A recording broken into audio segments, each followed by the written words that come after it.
número 12. Eu vou enfatizar apenas o verso 9, mas o contexto aqui eu creio que vocês conhecem. Desde o verso 7 fala que Paulo teve um espinho na carne. Antes de prosseguir aqui a leitura, eu quero declarar aqui a minha saudade da Cris. Está ali, não sei se minha esposa já a viu, foi nossa colega, companheira, junto com família. E tenho a honra de distingui-la ali no meio da família da fé. Você foi uma bênção na minha vida, viu, Cris? Você e toda a família. Então, Paulo fala que ele foi posto um espinho na carne. E esse espinho na carne, diz aqui o texto, que era um mensageiro de Satanás. E foi posto com o objetivo de que ele não se exaltasse, em tese, para que ele se humilhasse. E, portanto, ele pede que Deus o cure, mas o verso 9 fala: minha graça te basta, porque o poder se aperfeiçoa na fraqueza, e por vontade, pois mais me gloriarei nas fraquezas, para que sobre mim repouse o poder de Cristo. E o verso 10, Paulo fala que tinha então mais prazer na fraqueza, na injúria, nas necessidades, nas perseguições, porque através disso ele era fortalecido. Enquanto sou fraco, então é que eu sou forte. Eu quero compartilhar com vocês sobre o poder de Deus em nós, apesar das nossas fraquezas. E eu quero, em primeiro lugar, destacar que todos nós somos pecadores, terrivelmente pecadores. E muitos de nós somos acometidos de momentos de duros embates. Nós sofremos todo tipo de ataques, de perseguição mais provavelmente espiritual do que física ou de pessoas ou instituições. Mas a Bíblia fala que o nosso inimigo não perde tempo, ele anda em nosso redor e ele então prepara a armadilha para nós, e a gente pode relembrar que Paulo fala que o inimigo está sempre, dia e noite, jogando dardos inflamados e tentando minar as nossas bases. E não tenham dúvida, nós vamos ver aqui alguns exemplos bíblicos em que nós muitas vezes nos sentimos inaptos para o trabalho do Senhor. Às vezes nós nos sentimos um tanto até desanimados com a nossa fraqueza. É o típico exemplo que Paulo cita, que às vezes ele não faria o que gostaria, mas não fazia aquilo que precisava. Essa é uma verdade que acomete todos nós. E eu quero aqui lhe perguntar: você sabia que Deus realmente ama você, independentemente das suas fraquezas? Nós sabemos que temos falhas, mas sabemos que Deus não desiste de nós. Não é uma verdade? Deus cuida de nós como quem cuida da menina dos olhos. Deus nos salvou, mesmo sendo nós tão falhos e pecadores, Deus continua a nos sustentar, a nos fortalecer, a nos preparar para o seu trabalho, ainda que sejamos humanos e, obviamente, sujeitos a muitas faltas. Mediante a sua graça, Ele nos sustenta. Deus não desiste de nós. Eu gostaria que você pensasse muito nessa frase. Deus não desiste de nós, mesmo sendo nós tão fracos. Aqui o apóstolo Paulo fala que na sua luta, Deus lhe diz: eu não vou curá-lo, mas eu vou sustentá-lo. Eu não vou atender a sua oração, mas eu vou fazer muito mais do que isso. Eu vou estar com você, te sustentando, te ajudando. E uma das verdades que a gente pode, então, destacar é que Deus tem um propósito com cada situação que a gente vive. Todos nós temos fraquezas, indistintamente. Na verdade, é importante destacar que as nossas fraquezas permeiam todas as áreas da nossa vida.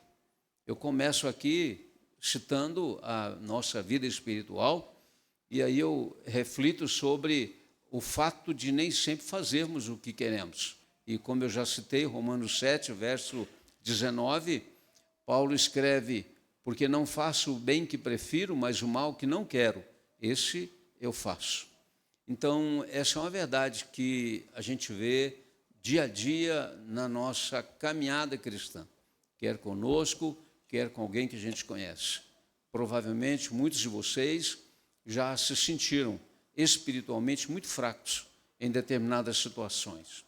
Mas, por outro lado, você também já se viu ajudando e fortalecendo pessoas que estavam fragilizadas em outros momentos. Nós temos, além da fragilidade espiritual, a fragilidade física, e aí então a gente pode dizer que muitas coisas a gente não consegue fazer. Então, há certas situações que mostram a nossa fragilidade física. A gente pode falar, inclusive, de constantes enfermidades que a gente tem vivido. E, principalmente, quando chega à minha idade, a melhor idade. Hoje eu já posso estacionar carro numa vaga especial e, portanto, chega também a época das dores, né? Então, é dor aqui, dor ali, e, portanto, a gente vê isso com muita ênfase, mostrando que a debilidade física da gente chega.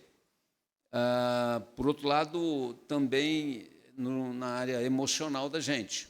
E aí, então, nós temos vivido um tempo em que a fragilidade emocional tem sido provavelmente o mal do século. Nós nunca vimos uma demanda tão grande de profissionais da saúde mental. Nós temos lá muitos psicólogos, terapeutas, e um deles trabalha numa clínica com dezenas de salas, cada um com um profissional, e a agenda de quase todos está cheia. Isso sem contar as centenas de outras clínicas que fazem o mesmo tratamento. E aqui eu quero pensar no livro de 1 Reis, capítulo de número 19, verso 4, quando o profeta Elias se sentiu emocionalmente muito fraco. E aqui ele escreve a seguinte frase: ele mesmo, porém, se foi ao deserto, caminho de um dia, e veio, assentou-se debaixo da sombra de uma árvore e pediu para si a morte. E ele disse: basta, toma agora, ó Senhor, a minha alma, pois não sou melhor do que os meus pais. Você vê aqui um homem que teve tantas experiências fortes com Deus. Num dado momento da sua vida, ele se encontra extremamente fragilizado. E não são poucas as vezes que eu vejo pessoas com o mesmo sentimento. Alguns não têm coragem de orar a Deus pedindo a morte, mas muitos deles, de maneira até secreta, mesmo que consciente, às vezes desejam a morte. Às vezes desejam uma fuga para os problemas que vivem. Nós ainda podemos falar de debilidades na área intelectual, e aí então é muito comum você ver alguns que têm dificuldades enormes em determinadas áreas. Para nós mais maduros, muitos têm dificuldade na área da tecnologia, coisa que os nossos netos fazem com uma facilidade enorme. Muitos de nós não sabemos muitas coisas. Ou, por outro lado, a ciência, a política, ou ainda melhor área para fazer investimentos, são coisas que cada um de nós tem alguma debilidade. Se você é casado, você pode perguntar para o seu cônjuge e ele vai te falar algumas das suas fraquezas, algumas das suas falhas.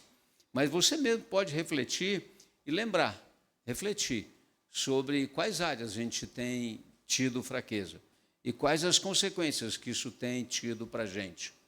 Além de muitas situações, nós podemos entender que nós enfrentamos obstáculos na obra de Deus, no trabalho que a gente exerce, falta de colaboradores, Como disse lá Jesus, a obra é grande e os trabalhadores são poucos. Às vezes a gente tem dificuldade de levantar lideranças para ministérios que a gente tem dentro da igreja.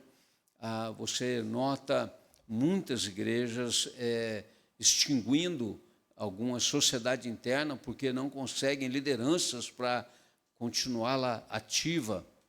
E é bom lembrar a frase de Paulo: a minha graça te basta, a minha graça te basta. E hoje eu quero que você reflita e acredite, Deus tem uma perspectiva diferente sobre cada um de nós do ponto de vista meramente humano. Deus enxerga a gente numa dimensão muito superior. Isaías diz, assim como os céus são mais altos do que a terra, assim também são os meus caminhos mais altos do que os vossos caminhos. Os meus pensamentos são mais altos do que os vossos pensamentos. Quando eu reflito sobre a história de José do Egito, eu fico tocado por compreender a soberania de Deus no sofrimento do homem. Deus permitiu tantas intempéries na vida de José, desde o ódio dos irmãos, a venda como escravo, o ter sido injuriado, o ter sido caluniado, o ter sido preso, mesmo sendo inocente. Mas em todo o tempo, Deus tinha um propósito maior. Mas nunca passou pela mente de nenhum deles, e nem de nós, que as lutas que a gente enfrenta agora, Deus está vendo os resultados que ela vai trazer lá na frente. O livro de Hebreus destaca isso, a disciplina de Deus sobre nós, o cuidado de Deus sobre nós, as lutas que a gente enfrenta, no momento, não são motivo de alegria, mas de dor. No entretanto, amanhã ela produz um fruto pacífico na nossa vida. Ainda se você olhar o que Tiago escreve, ou o que Paulo também escreve em Romanos, ele fala que as provas da nossa vida produzem perseverança, experiência, esperança. Em suma, Deus está olhando todas as coisas.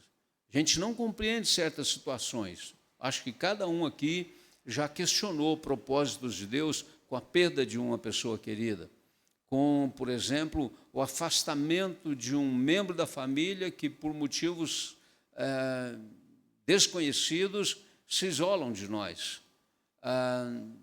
E aí a gente fica questionando o que aconteceu, por quê, qual o propósito de Deus? E a gente pode pensar ainda em tantas outras situações que evidenciam a nossa necessidade de que a graça de Deus nos sustente, de que a graça de Deus seja conosco. Nossas fraquezas não são um acidente, não são. Deus tem um propósito nelas, não tenham dúvida disso. Por isso, Paulo se sentiu debilitado e ele clama a Deus por socorro.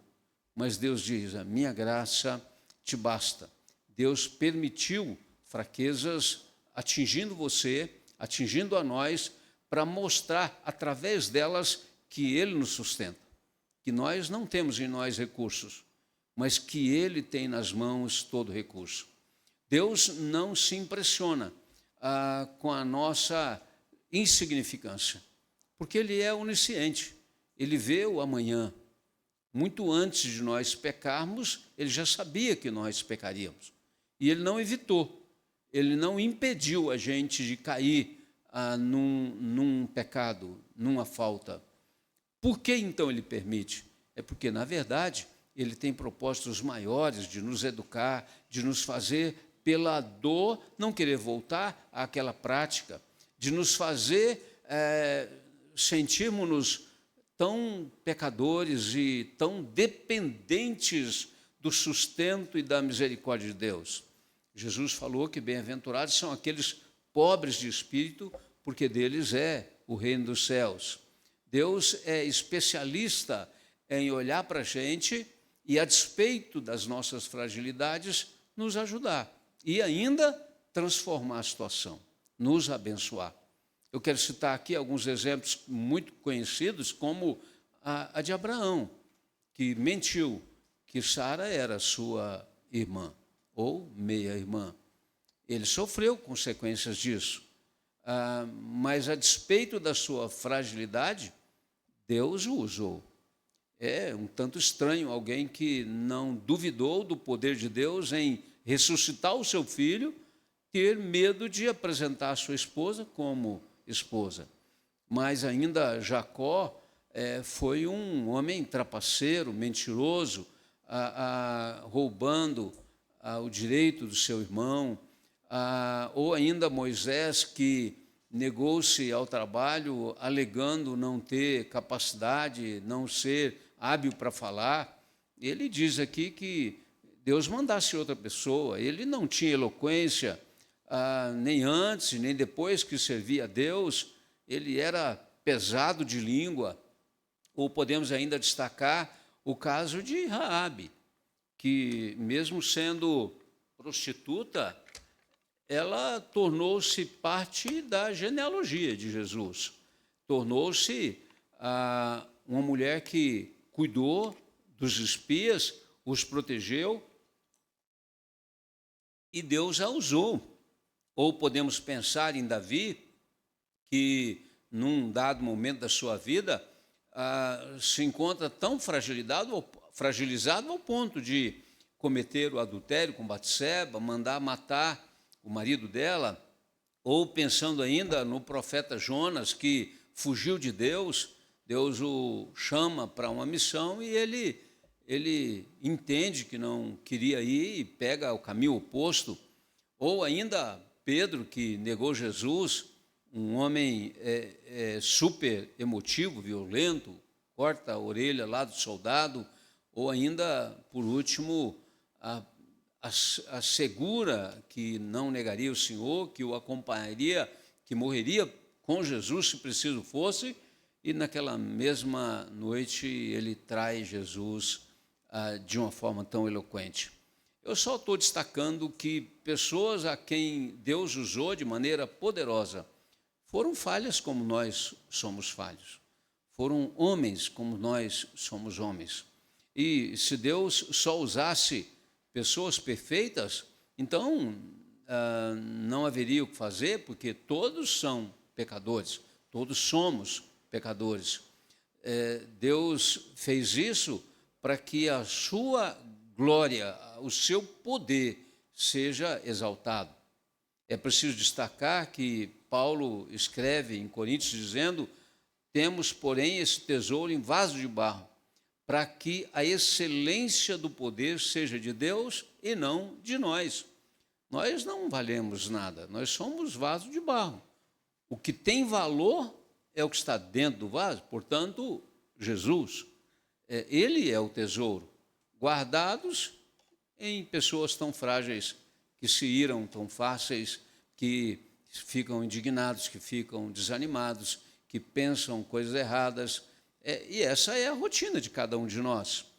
É importante que, diante de toda essa fraqueza, nós não nos desanimemos, nós estejamos sempre seguros nos braços do Pai, nos voltando para Ele, nos humilhando, pedindo perdão, pedindo que a graça dele seja renovada sobre a nossa vida. O próprio Paulo, quando ele fala que ele não era nada além de um vaso de barro, ele também escreve: por isso não desanimamos. Pelo contrário, mesmo que o nosso homem exterior se corrompa, contudo, o nosso homem interior se renova. Então, diante dessa situação, o que nos renova é o poder de Deus, a misericórdia de Deus, que nos sustenta de forma sobrenatural. Nós, às vezes, nos sentimos incapacitados para algum trabalho, para alguns desafios, mas nós precisamos entender que Deus é quem vai trazer para a gente o sustento. Eu me lembro de um professor nosso, não sei se o Avassi foi aluno dele, creio que sim, reverendo Paulo Viana. Paulo Viana, saudoso, ele contou na minha sala uma experiência. Ele trabalhava numa igreja, não sei exatamente qual cidade, no nordeste do país, e eles tinham uma congregação no sertão, um lugar de difícil acesso, um lugar muito pobre, um lugar com muito pouco recurso. Então, não achava gente para trabalhar lá naquele lugar. E então o conselho decidiu comunicar à igreja que se algum irmão pudesse ajudar lá naquele ponto de pregação, no sertão, que se dispusesse e fosse para lá. Ninguém apareceu. Então o pastor insistiu um domingo, insistiu 2 domingos, e por fim um senhor se prontificou aí. Mas ele não tinha nenhuma leitura, ele não sabia ler nada. Era um homem completamente leigo, simples, sem nenhuma leitura. E aí o conselho achou que ele não tinha como ir, porque, afinal de contas, ele teria que ensinar a Bíblia. E como ensinar a Bíblia se ele não tinha leitura? Então o conselho não deu resposta, não disse que não, mas ficou empurrando, esperando que outros se prontificassem. Como foi passando o tempo, a igreja sem auxílio, sem liderança, aí esse homem dizendo: olha, pastor, eu estou pronto a ir. E já que não tinha ninguém, vamos enviá-lo. E o conselho enviou, e, para surpresa de todos, o trabalho cresceu. Então o pastor Paulo Viana o chamou um dia e disse: irmão, me perdoe, mas eu vou te fazer uma pergunta pessoal. O senhor não sabe ler? Como que o senhor está ministrando o trabalho lá? E ele falou: reverendo, eu venho à igreja nos cultos de estudo bíblico, ouço com muita atenção e no domingo eu ensino lá tudo que eu aprendi aqui. Olha, quanto é importante pensar que a nossa capacidade vem de Deus. Deus usa quem Ele quer, como Ele quer, independente da limitação que Ele tenha. Certamente que a igreja tinha doutores e pós-doutores naquela época, considerando que era uma capital, mas quem Deus usou foi uma pessoa humilde. Na verdade, Paulo admitia isso. Diante de uma multidão, ele escreve dizendo: nós também somos homens como vocês, sujeitos aos mesmos sentimentos, e estamos aqui vos anunciando o Evangelho para que destas coisas vãs vos convertais ao Deus vivo.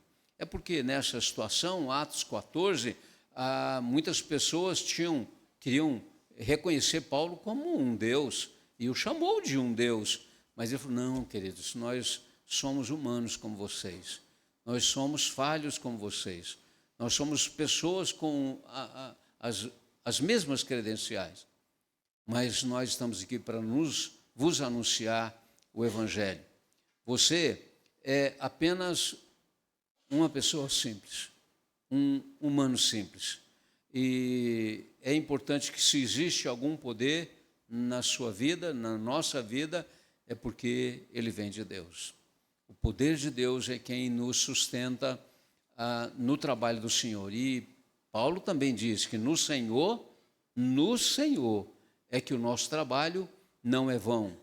Se fosse pensar que Paulo convivia com essa situação, com essa fraqueza, ele, portanto, registra: a minha graça te basta, porque o poder de Deus se aperfeiçoa na fraqueza. Este regozijo da manifestação da graça de Deus através da nossa vida é algo indescritível. Saber que Deus olha para nós a despeito de quem somos e nos ajuda, e nos perdoa, e nos reconcilia consigo mesmo, e ainda nos usa como filhos, como seu instrumento. Gente, isso é maravilhoso. Portanto, algo muito especial é que a nossa fraqueza serve para nos humilhar, para nos fazer depender de Deus.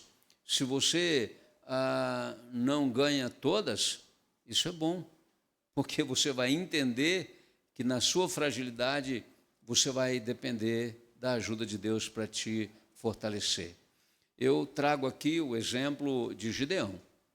Creio que todos conhecem muito bem a história de Gideão, e Deus o chamou para uma batalha, e ele se sentia totalmente incapaz, ele se sentia o menor de toda a cidade, de toda a família, para aquela missão. Mas Deus o confirma como chamado de Deus, então ele se dispõe e ele conclama as pessoas e se levantam 32 mil soldados para defender a sua nação. Só que desses 32 mil que se levantaram para lutar contra os midianitas, acabou se reduzindo em quantos? 300 homens. E aqui diz, aparentemente, era a receita de um desastre, de uma derrota. Mas Deus diz aqui uma frase muito importante, que para mim é muito forte. Diz assim, disse o Senhor a Gideão, é demais esse povo que está contigo, para eu entregar os midianitas nas suas mãos. Israel poderia se gloriar contra mim, dizendo, a minha própria mão nos livrou. Na verdade, o que Deus disse a Gideão foi, eu quero que todos saibam que a vitória não foi sua, a vitória veio de Deus. E, de fato, nós precisamos refletir sobre isso. O sucesso do nosso trabalho cristão, do nosso testemunho dentro, fora da igreja, é para poder exaltar o nome de Deus. É para que Deus seja, o nome de Deus cresça. Convém que eu diminua e que Ele cresça. Porque quando nós nos humilhamos, Deus nos exalta. 2 Crônicas, capítulo 20, fala de uma experiência também parecida com a de Gideão, relacionada a Josafá. Josafá tinha diante de si um exército incontável. E ele temeu, então ele se humilha diante de Deus. Ele clama a Deus por misericórdia. E Deus lhe responde dizendo, não temais, nem vos assusteis, por causa dessa grande multidão. Pois a peleja não é vossa, mas é minha, é de Deus. É muito importante que a gente entenda que o poder de Deus age em nós, através de nós, quando dependemos de Deus, quando nos sujeitamos a Deus. Mesmo sendo nós tão fracos, tão frágeis, tão falhos, como todos foram no passado, como somos hoje. Portanto, a nossa fraqueza também deve nos aproximar de Deus, deve nos fazer unidos enquanto família da fé. Nós entendemos que o cristão, sozinho, ele pode ser fraco, mas enquanto juntos, ele é forte. Por isso a Bíblia fala que quão bom e agradável é viverem unidos os irmãos. Ali ordena o Senhor a vida. Ali ordena o Senhor a bênção, onde há união, onde há parceria. Há uma frase de Spencer Haver, ele escreve, os cristãos são como flocos de neve, isolados são frágeis, juntos interrompem o trânsito. Na verdade, nós podemos ser frágeis, mas enquanto igreja, unidos, um abraçando o outro, fortalecendo o outro, nós podemos interromper o trânsito, nós podemos vencer grandes desafios. A fraqueza de Moisés foi o temperamento, a fraqueza de Gideão, a baixa autoestima, a fraqueza de Abraão, o medo, a fraqueza de Davi, o sexo. Deus pega João, filho do trovão, e o transforma num discípulo do amor. Deus tem o poder de transformar a nossa fraqueza em vitória. Deus tem o poder de pegar gente que não tem recurso, que é frágil, e nos sustentar com a sua poderosa mão. Creia que quanto mais vocês baixam a guarda, retira sua defesa, retira sua máscara, Deus misteriosamente, poderosamente nos sustenta. Aqueles que vivem com máscara, aquele que tem duas faces, eles não serão poderosos nas mãos de Deus. Nós precisamos ter coragem de ajudar um ao outro, de sermos bênção na vida um do outro. Então, eu quero destacar o que Tiago escreve, que a gente deve ter confidências, conhecer alguém com quem a gente possa compartilhar as nossas dores. E então ele fala: confessai, pois, os vossos pecados uns aos outros e orai uns com os outros para serdes curados. Muito pode, por sua eficácia, a súplica de um justo. Quão bom é quando a gente tem alguém com quem a gente possa conversar, orar um com o outro, compartilhar as nossas dores. Alguém que a gente sabe que não vai dar com a língua dos dentes, ficar jogando aos quatro ventos a sua fraqueza, mas alguém que vai confidenciar, que vai orar com você, e você vai desenvolver um relacionamento saudável, de amizade, de parceria, de coleguismo enquanto servo de Deus. E aí, então, o problema não está a procurar esse alguém, o problema está em que cada um de nós seja esse alguém, que cada um de nós seja alguém confiável. E aí, então, nós já achamos alguém. Quando eu tenho o comportamento de ouvir a dor de alguém, orar com ele, ajudá-lo na sua demanda, se nós formos assim, então nós seremos fortes. Eu tenho convicção de que não é fácil, de que custa um alto preço negar-se a si mesmo. E foi a maior advertência de Jesus quando alguém disse que queria segui-lo. Ele fala que a gente precisava de negarmos-nos a nós mesmos, tomar a cruz e segui-lo.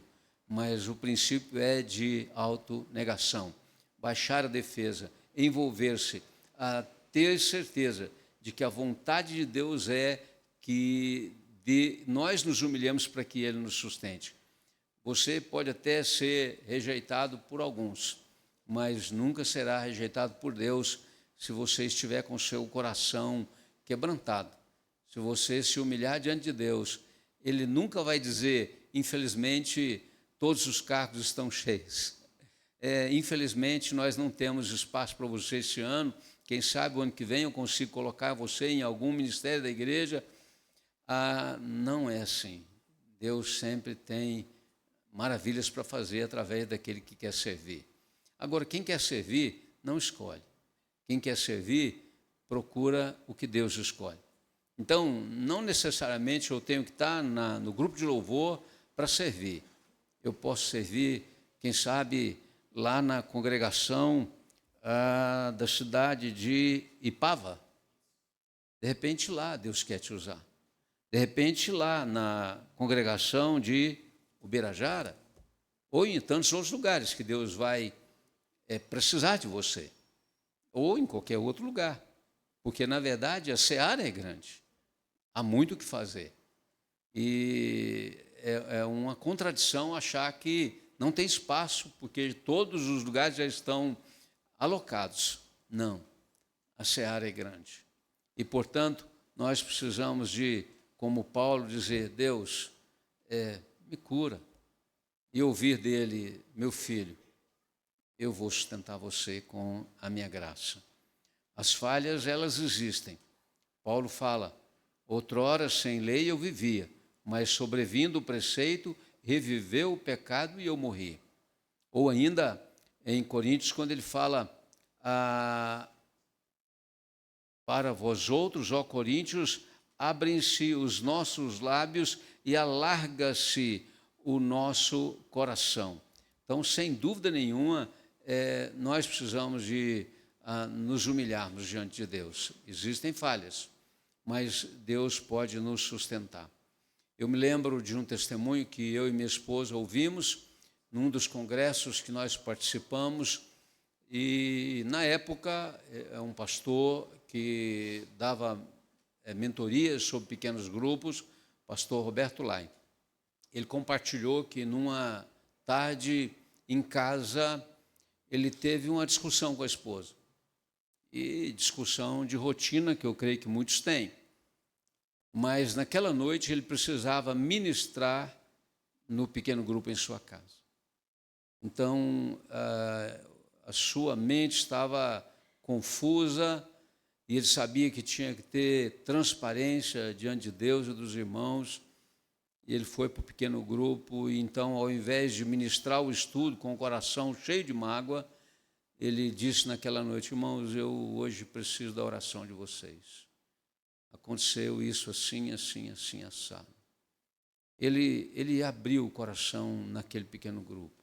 E foi exatamente ali que Deus levantou um movimento com as pessoas que estavam ali, cada um compartilhando que também tinha dificuldades semelhantes, e todos tiveram um momento de quebrantamento, oraram um com o outro, e ele disse: foi uma das reuniões mais abençoadas que eu já ministrei.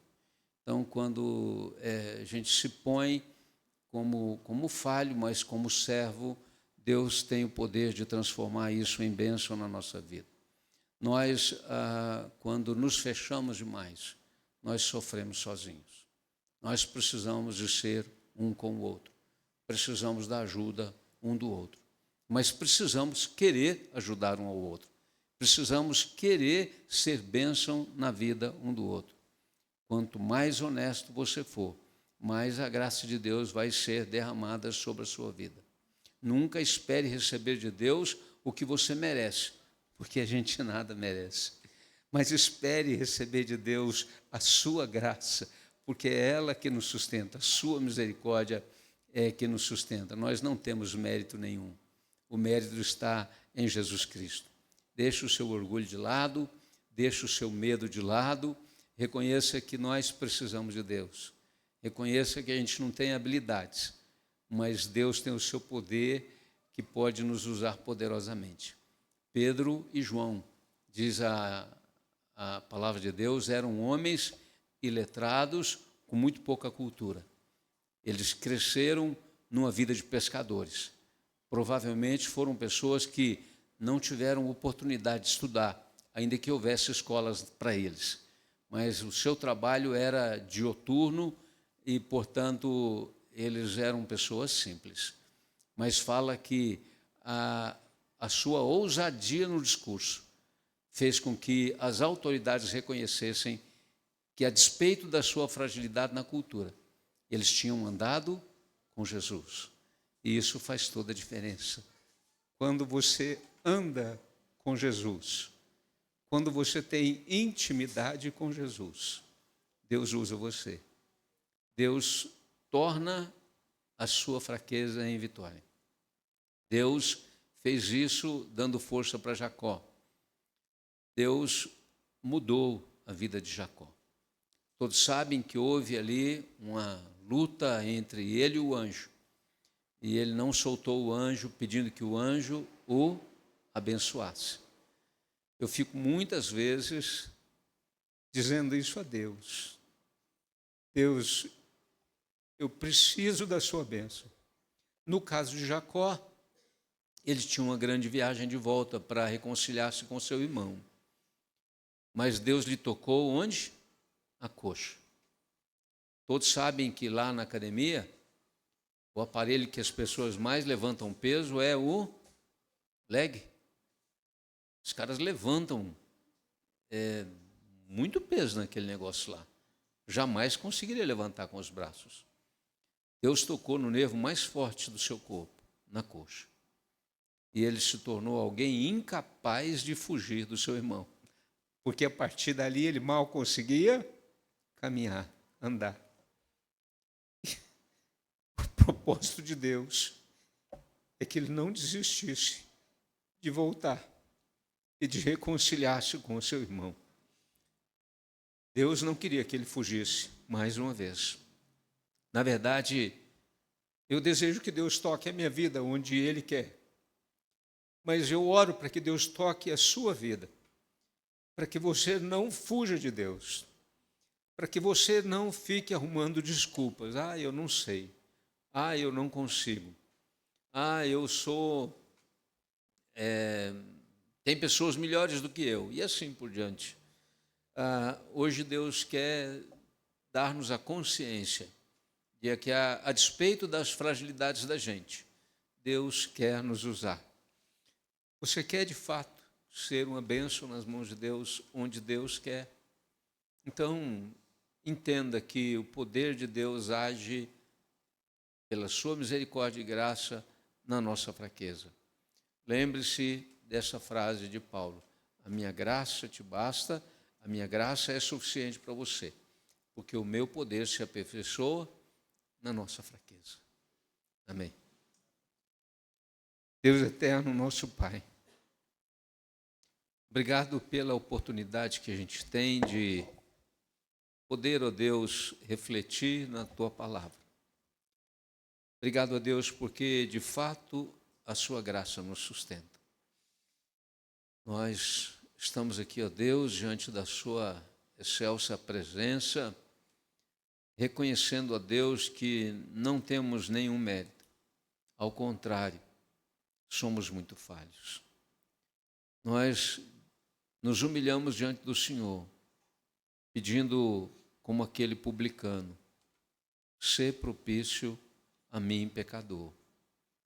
Ó Deus, muito ao contrário do fariseu, que tinha orgulho, arrogância, que orava de si para si, que se exaltava diante dos homens. Nós nos humilhamos na Tua presença. Sequer ousamos olhar aos céus, mas humildemente rogamos ser propício a nós, pecadores.